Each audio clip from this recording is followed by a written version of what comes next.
हम पढ़ रहे हैं अध्याय 12 वृत्त एवं स्पर्श रेखाएं। इसका टॉपिक है सर्वांग समवृत्त कॉन्ग्रेंट सर्कल।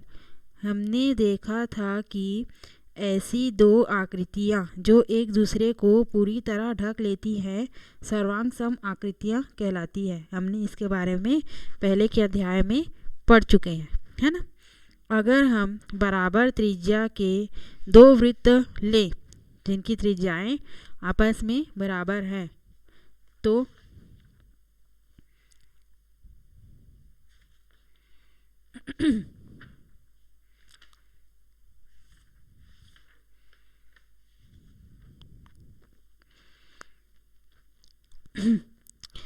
जिनके केंद्र O1 और वह O2 है ना।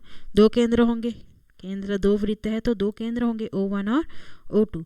पुनः O1 केंद्र वाले वृत्त में एक व्यास AB, ये वाले पहले वाले वृत्त में एक व्यास है AB, और O2 केंद्र वाले वृत्त में एक व्यास है CD, है ना। CD ले आकृति 14 और 15 से एक वृत्त को दूसरे वृत्त पर इस प्रकार रखें कि O1 और O2 केंद्र O1 और केंद्र O2 पर पड़े। केंद्र O1 किस पे पड़े? केंद्र O2 पर। और व्यास AB के अंत बिंदु, व्यास AB के अंत बिंदु A व B क्रमशः C व बिंदु D पर पड़े। आप देख सकते हैं कि ये वाला जो व्यास है वो इस व्यास पर एक दूसरे के ऊपर पड़े। आप देख सकते हैं कि एक वृत्त दूसरे वृत्त को पूर्णतया ढक लेगा। क्यों ढकेगा? क्योंकि दोनों की त्रिज्याएं समान हैं। अतः हम कह सकते हैं कि लिए गए दोनों वृत्त सर्वांग सम हैं। इस गतिविधि को बराबर त्रिज्या के अन्य वृत्त खींचकर दोहरा सकते हैं। आप पाएंगे कि बराबर त्रिज्याओं वाले वृत्त सर्वांग सम होते हैं। जीवा द्वारा केंद्र पर अंतरित कोण एक रेखाखंड AB तथा एक बिंदु O जो रेखाखंड में नहीं है, दिए गए हैं। एक रेखाखंड है AB और एक बिंदु O है जो इस रेखाखंड पर नहीं है, ये दिया गया है आकृति 16 से। O को A और B से मिला दिए। अब हमें मिला कोण AOB मिला। रेखाखंड AB और AB द्वारा बिंदु O पर अंतरित कोण कहलाता है। AOB रेखाखंड AB द्वारा बिंदु O पर अंतरित कोण कहलाएगा। कौन सा कोण? AOB। एक वृत्त जिसका केंद्र O है तथा एक वृत्त है जिसका केंद्र O है तथा दो जीवाएं हैं AB और CD, दो जीवाएं हैं आकृति 17 से। जीवा AB तथा CD द्वारा केंद्र पर अंतरित कोण AOB और COD है। केंद्र O पर अंतरित कोण कौन कौन सा होगा? जीवा AB द्वारा AOB और जीवा CD द्वारा COD होगा। क्या आप दोनों अंतरित कोण है में कौन सा कोण बड़ा है ये हमें बताना है। इन दोनों में से कौन सा कोण बड़ा है? क्या आप जीवा की लंबाई तथा जीवा द्वारा केंद्र पर अंतरित कोण में कोई संबंध देख पाते हैं? आप क्या यह कह सकते हैं कि जीवा की लंबाई अधिक है, CD वाले जीवा की लंबाई क्या है? अधिक है, तो केंद्र पर जो बना हुआ कोण होगा वो अधिक होगा। उसी प्रकार से जीवा की लंबाई अगर कम है तो केंद्र पर अंतरित कोण छोटा होगा, है ना, होगी। केंद्र पर बना कोण भी अधिक होगा। अगर जीवा की लंबाई छोटी है तो केंद्र पर अंतरित कोण छोटी होगी। करके देखिए। 5 सेंटीमीटर त्रिज्या का एक वृत्त खींच लीजिए। अब वृत्त में 3, 5, 8, 10 तथा 6 सेंटीमीटर लंबाई की दो जीवाएं खींचें। चांदे की सहायता से इन जीवाओं द्वारा केंद्र पर बने कोणों की माप ज्ञात करें और दी गई तालिका में लिखें। जीवा की लंबाई, ठीक है, जीवा की लंबाई है 3 सेंटीमीटर, 5, 6, 7, 8 और 10। कोण, इन जीवाओं से केंद्र बने कोण की माप ज्ञात करें और दी गई तालिका में लिखें। कोण कितने कितने बनेंगे? जीवा 3 सेंटीमीटर है एक वृत्त है, इस प्रकार से एक वृत्त है। अब जीवा मान के चलिए 3 सेंटीमीटर, यहाँ से लेकर ए और बी, और ये वृत्त का केंद्र है। इस वृत्त के केंद्र से इस जीवा पर जो अंतरित कोण है,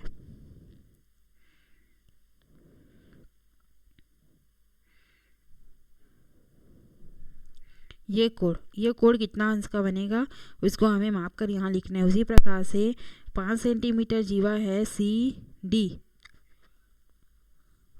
सी और डी, ये 5 सेंटीमीटर, ये 3 है, ये 5 सेंटीमीटर है। ये 5 सेंटीमीटर जीवा से इस बिंदु केंद्र बिंदु ओ पर बना जो कोण है COD है ना, कोण AOB, कोण COD, ये वाला जो कोण होगा वो कितना अंश का होगा उसको यहाँ पे लिखना है। उसी प्रकार से कोण 6 सेंटीमीटर जीवा से बना जो अंतरित कोण है वो कितना अंश का होगा, उसी प्रकार से 8 सेंटीमीटर, उसके बाद 10 सेंटीमीटर केंद्र बिंदु से होकर जाएगा जीवा जो रहेगा। क्यों? क्योंकि 5 सेंटीमीटर इसका त्रिज्या है, 5 दूनी 10, त्रिज्या का दुगना होता है व्यास है ना, तो केंद्र बिंदु से होकर जाएगा। तो यहाँ पर कोण कितना बनेगा, 180 अंश का बनेगा। केंद्र से इसी रेखा पर जब इसी रेखा पर किसी बिंदु पर अगर कोण बन रहा है तो वो टोटल 180 अंश का होगा। ठीक है, इसी प्रकार से कोण को नाप करके हमें इस तालिका को पूर्ण करना है। उपरोक्त तालिका को पूर्ण करने पर आप पाएंगे कि एक वृत्त की बराबर जीवाएं केंद्र पर बराबर कोण अंतरित करती हैं।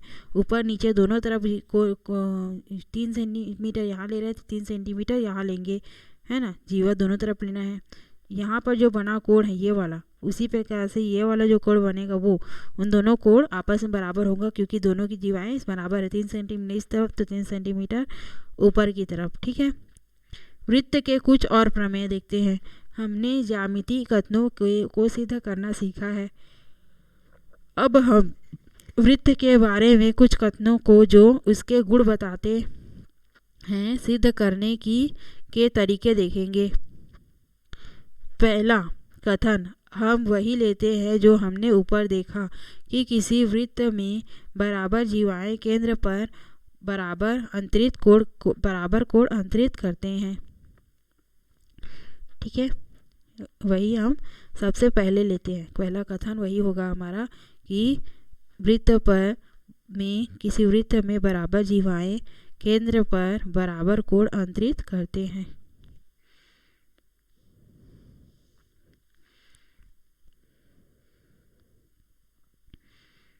ठीक है, प्रमेय 1 कथन किसी वृत्त की बराबर जीवाएं केंद्र पर बराबर कोण अंतरित करते हैं। प्रमेय पहला दिया हुआ है कि किसी भी वृत्त है उसकी बराबर जीवाएं, पहला जीवा APQ है और दूसरा जीवा इस चित्र से आकृति 15 से SR है।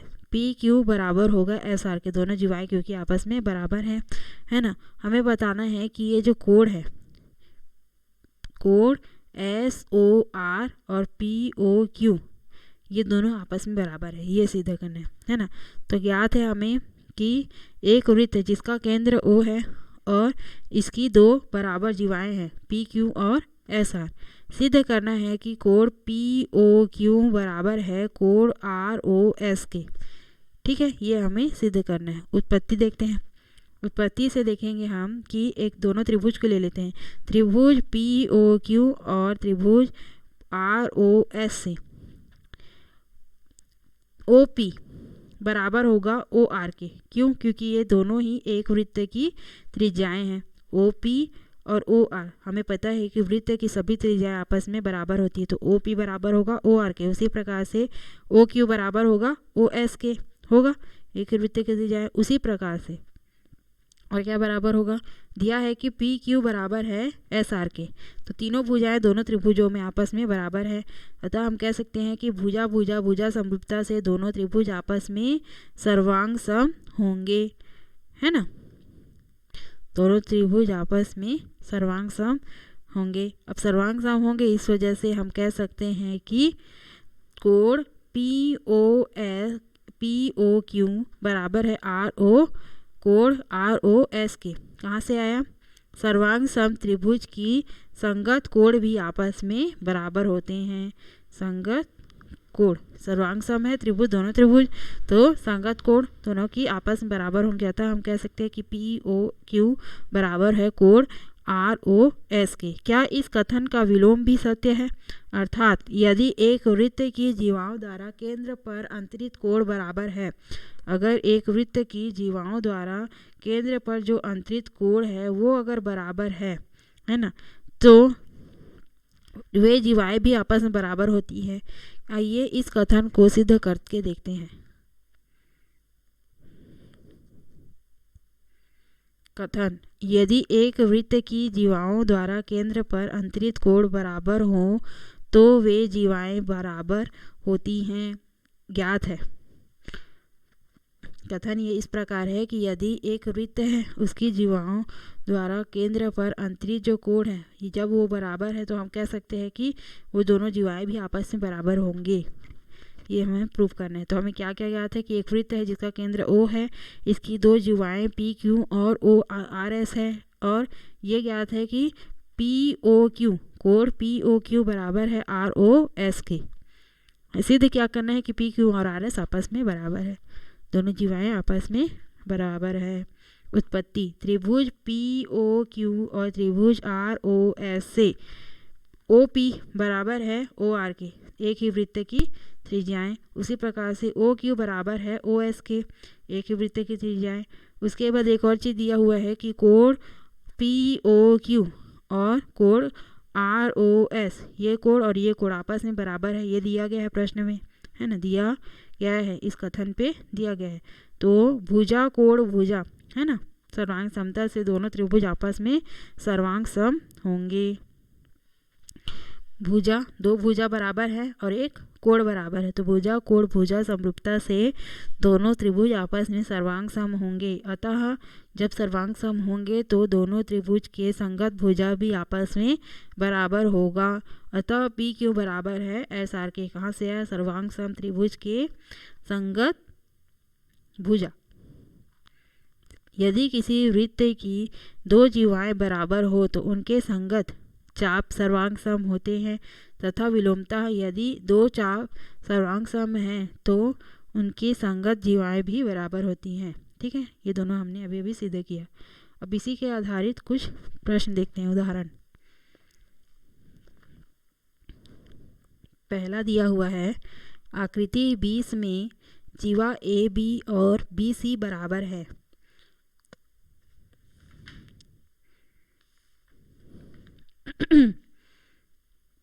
आकृति दिया हुआ है 20, उसमें जीवा है, दो जीवा है AB और BC, और एक और चीज़ दिया हुआ है कि कोण AOB, ये वाला जो कोण है वो 35 है। तो AOC, ये बड़ा वाला जो बड़ा चाप है ना, बड़ा वृत्तखंड है AOC, उसका हमें कोण का मान बताना है। ठीक है, एक चीज़ तो हम पता कर सकते हैं कि AOB बराबर होगा BOC से। कहाँ से आया? क्योंकि हमें पता है AB जीवा और BC जीवा आपस में बराबर है हमें, और ये भी पता है कि बराबर जीवा द्वारा केंद्र पर अंतरित कोण आपस में बराबर होते हैं। वृत्त की बराबर जीवाएं केंद्र पर बराबर कोण अंतरित करती है, अतः AOB का जितना मान होगा उतना ही BOC का होगा। ठीक, अतः BOC का मान भी कितना हो जाएगा? कोण का मान 35 डिग्री होगा। अब AOC बराबर क्या लिख सकते हैं? AOB धन BOC लिखा जा सकता है। ये बड़ा चाप है, ये छोटा भाग और ये छोटा भाग दोनों मिलाकर के बड़ा भाग मिलेगा, तो बड़ा वाला चाप। ठीक है, बड़ा वाला त्रिज्या खंड दो छोटे त्रिज्या खंड को जोड़कर मिलेगा। ठीक है, तो AOC is equal to AOB plus BOC, सभी का दोनों का मान लिख देते हैं। 35 प्लस 35 इज इक्वल टू 70। अतः कोण AOC का मान क्या मिला? 70 डिग्री। उदाहरण 2, एक वृत्त के अंतर्गत सम पंचभुज खींचा गया है। कितने? सम मतलब कि समान, पंचभुज मतलब कि 5 भुजाएं खींचा गया है, समान है, जिसकी सभी भुजाएं आपस में बराबर हैं। ठीक है। समपंचभुज की प्रत्येक भुजा केंद्र पर कितने अंश का कोण बनाएगी, ये हमें बताना है। समपंचभुज की पांचों भुजाएं बराबर होती है, हल में देख सकते हैं, है ना। अतः ये वृत्त के केंद्र पर बराबर कोण ही बनाएगी। जब एक कोण हम निकाल लेंगे तो हम कह सकते हैं कि सभी कोण का मान वही होगा, जब क्योंकि समपंचभुज की पांचों भुजाएं आपस में बराबर होती है। जब पांचों भुजाएं बराबर होती है तो पांचों कोण भी बराबर होंगे।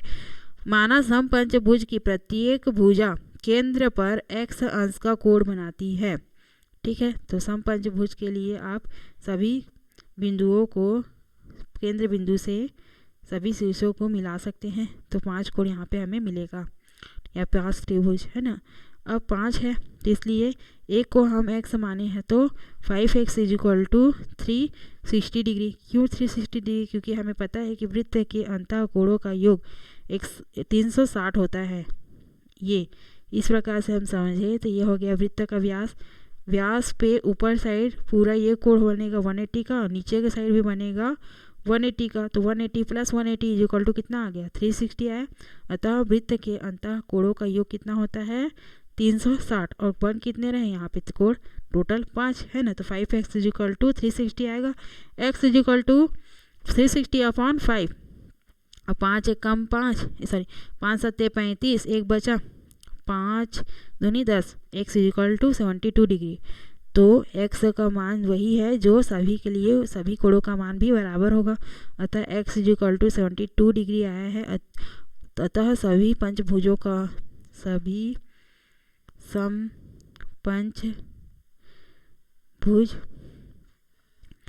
की कोण 72 डिग्री होंगे, ठीक है। करके देखें। एक वृत्त के अंतर्गत समबाहुभुज खींचा गया है। एक वृत्त के अंतर्गत अंतर्गत मतलब अंदर में समबाहुभुज समान बहुभुज खींचा गया है। वो कितने भुज है वो पता नहीं है। समबाहुभुज की प्रत्येक भुजा केंद्र पर 60 अंश का कोण अंतरित करती है।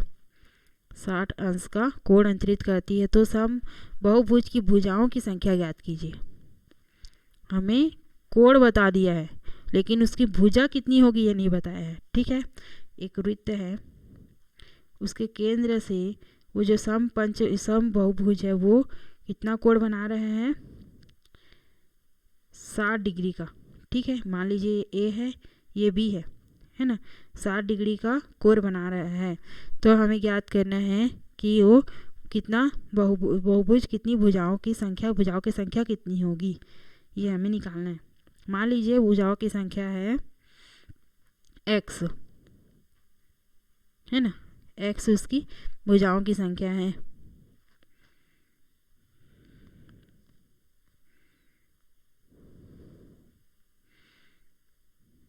x =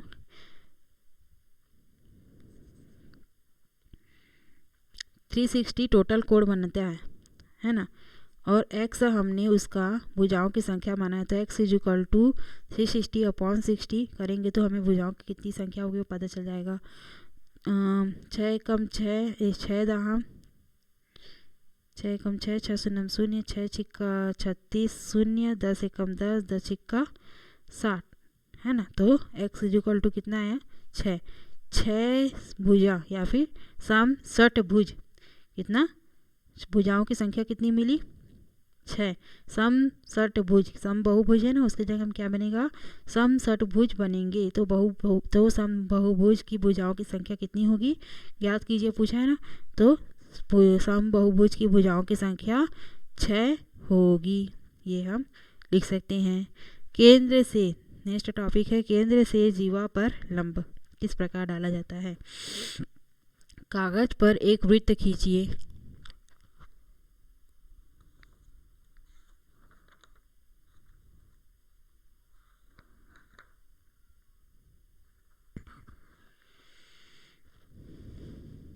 इसका केंद्र O तथा AB इसकी जीवा है।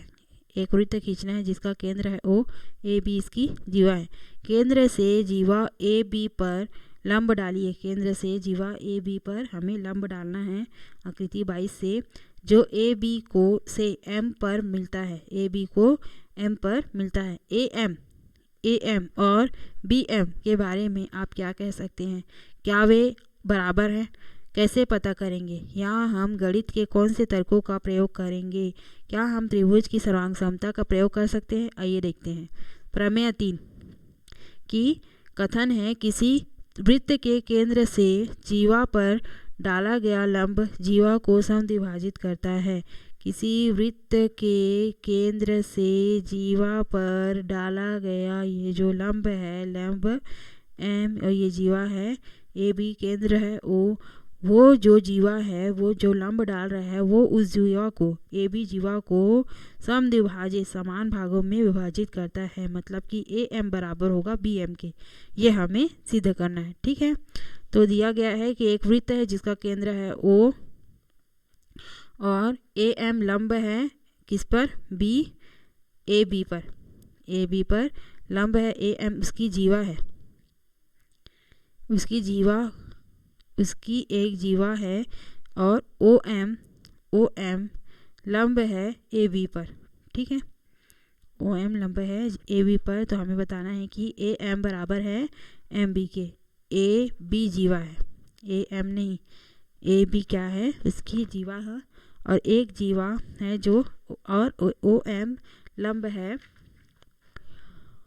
ए बी पर। ठीक है,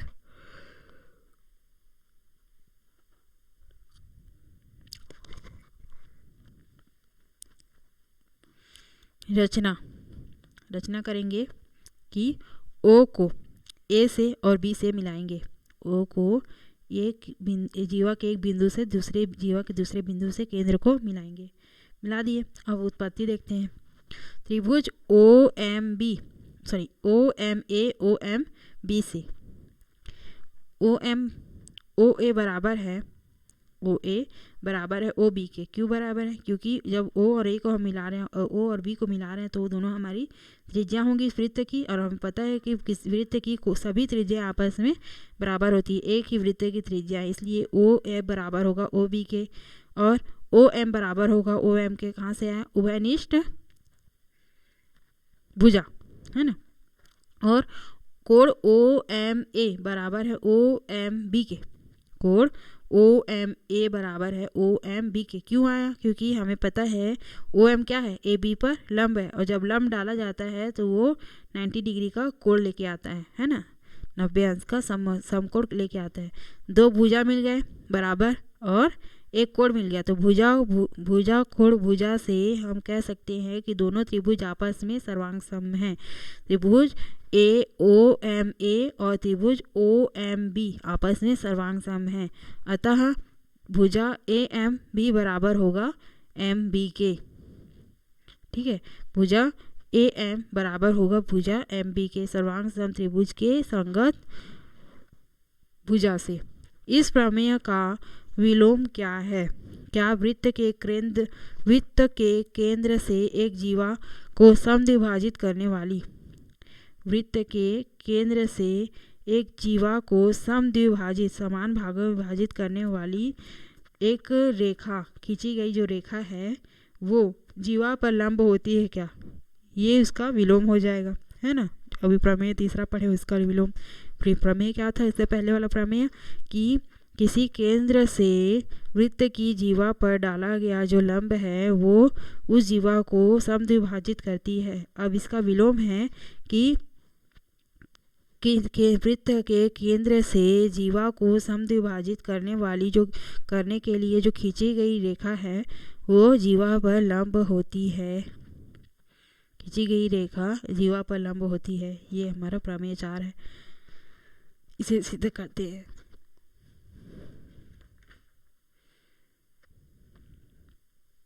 ठीक है, फिर उसके बाद इससे रिलेटेड कुछ उदाहरण है ना। अब आइए हम गुणों का उपयोग करके कुछ उदाहरण हल करते हैं। तो पहले तो इस प्रमेय को पढ़ते हैं।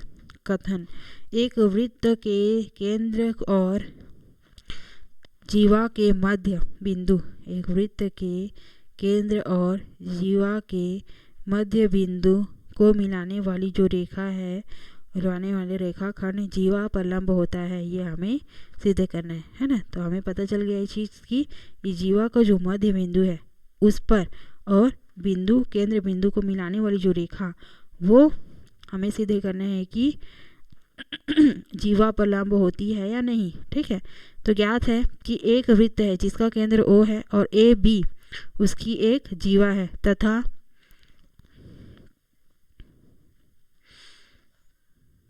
M जीवा का मध्य बिंदु है। ये जो बिंदु है M है वो जीवा का मध्य बिंदु है। सिद्ध क्या करना है कि OM लंब है AB पर। रचना करते हैं, OA और OB को मिलाइए। उत्पत्ति, त्रिभुज OMA तथा त्रिभुज OMB से OA बराबर है OB के, क्योंकि दोनों त्रिभुज की वृत्त की त्रिज्याएं हैं, एक ही समान त्रिज्या, एक ही वृत्त की त्रिज्याएं, इस वजह से। और OM बराबर है OM के, उभयनिष्ठ कोण। और कोण और क्या बराबर है, और क्या दिया हुआ है बराबर में कि AM बराबर है MB के। कहाँ से आया, ये दिया गया प्रश्न में, क्योंकि AB का मध्य बिंदु M है, मध्य बिंदु है, इस वजह से ये दोनों इस जीवा को ये समान भागों में विभाजित किया है ना। इस जीवा को AB जीवा को समान भागों में विभाजित किया, अतः AM बराबर है MB के।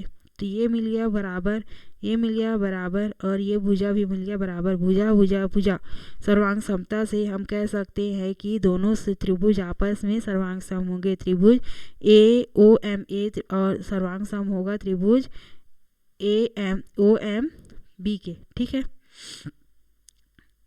अब सर्वांग सम होगा तो सर्वांग सम होता है तो संगत कोण आपस में बराबर होते हैं। तो कोण OMA बराबर होगा कोण OMB के। ठीक है, अब हमें पता है कि दोनों का कोणों का योग कितना है, कोण OMA बराबर प्लस कोण OMB इक्वल टू 180। जीवा पर अंतरित कोण पूरा टोटल कितना होता है, 180 का होगा, है ना। रेखीय युग्म अभिगृहित से एक रेखा पर बना कोण 180 डिग्री का होता है, और ये एक रेखा ही है, इस पे बना जो कोण है 180 का होगा टोटल। और हमें अभी पता चला कि कोण OMA बराबर है कोण OMB के, तो OMB के जगह में हम OMA लिख सकते हैं। कोण OMA प्लस कोण OMA इक्वल टू 180। अब कोण OMA 2 बार है, तो 2 कोण OMA इक्वल टू क्या आएगा, 180। कोण OMA इक्वल टू 180 अपॉन 2, है ना। तो 180 को हाफ करेंगे तो कितना आएगा, 90 डिग्री। अतः कोण OMA